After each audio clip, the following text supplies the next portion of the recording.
is Victoria for Speech Car. Please welcome Victoria. Who remembers their first car? I remember my first car too, as it wasn't too long ago. I came back home from school one day. A couple hours later, my sister told me, come outside. I was like, why? Why should I come outside? And I stayed inside. It was kind of a little chilly. She was like, oh, just come outside. And of course, siblings don't give you a reason or an explanation as to why you should do something. They just expect you to do it. So since that was the norm, I went outside. A few minutes later, after standing outside, my mom comes up. She's in a new vehicle, she's in a new car. Stops in front of the house and gets out and says, surprise. I was in complete shock. I didn't know this was coming. Of course, I was really happy. And I didn't know what to say besides thank you. She gave me the keys, took it for a drive, and I was driving it for months. I was driving it to the car, didn't want to get out. I drove to the grocery store, I was running errands, I was wasting gas, but gas was like $2.50, so I'm like, it was bad.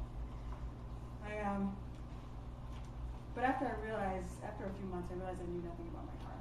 Besides that it was a Honda, and that it was a pretty attractive car. But I didn't know, like, MPG, the trim level. I didn't know when to get maintenance done. I didn't know where to get my maintenance done. I had the manual, but I kept it in the glove compartment, and I only looked at it when, a light came on the dashboard. So I didn't really know much about my car, and so I was wondering, why did you pick out this particular car? And was it the perfect car for me? Or was it the right car for me? So today, I just want to point out a few things you should consider before buying a car. So who here is looking to buy a car, a new car? Great.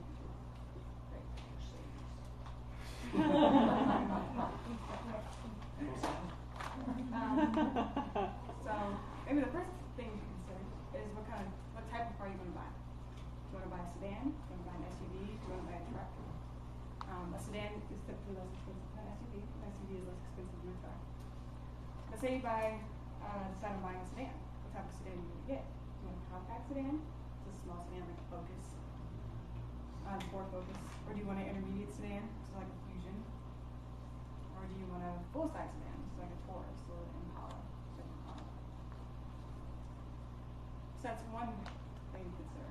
What are you utilizing this vehicle for? What is the main purpose of this vehicle? Is this your everyday vehicle? The second thing you want to consider after that is the drivetrain. Do you want front-wheel drive or do you want an all-wheel drive? Living in Chicago, I would recommend an all-wheel drive since if you plan on driving in the snow, you don't want to slip and slide, and it performs better in the snow. But the front-wheel drive is a cheaper option. So if you're in Florida or in California, then I would recommend the front-wheel drive. But since you'll be driving in the snow, you don't want to slip and slide and dig up. If you've been in a ditch, you don't want to have to dig it up with the shovel and whatnot. Third, nowadays people spend a lot of money in gas, as I do. And you want a vehicle that has a high MPG. So I know you've seen car commercials where they're like, at some point in the commercial, best in class fuel economy rating, or EPA estimated 50 MPG. I'm exaggerating, maybe like 30 MPG. But so you want to have a high MPG because you'll spend less on fuel. And let's not forget about the environment. If you use less gas, then you emit less carbon.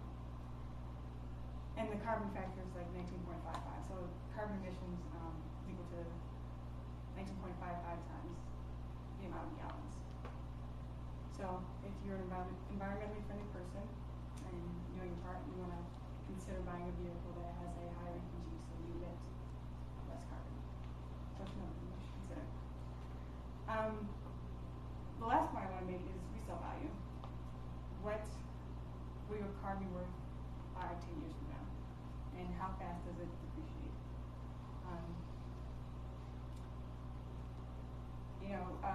How well they're doing at auctions may be a good representation of how well they'll be doing in the future. And you can also look at websites that forecast future vehicle values. So those are just some of the factors that you can consider before going to the dealership, because when you go, sure the car salesmen, they're really good at convincing you that their vehicle is the best vehicle for you.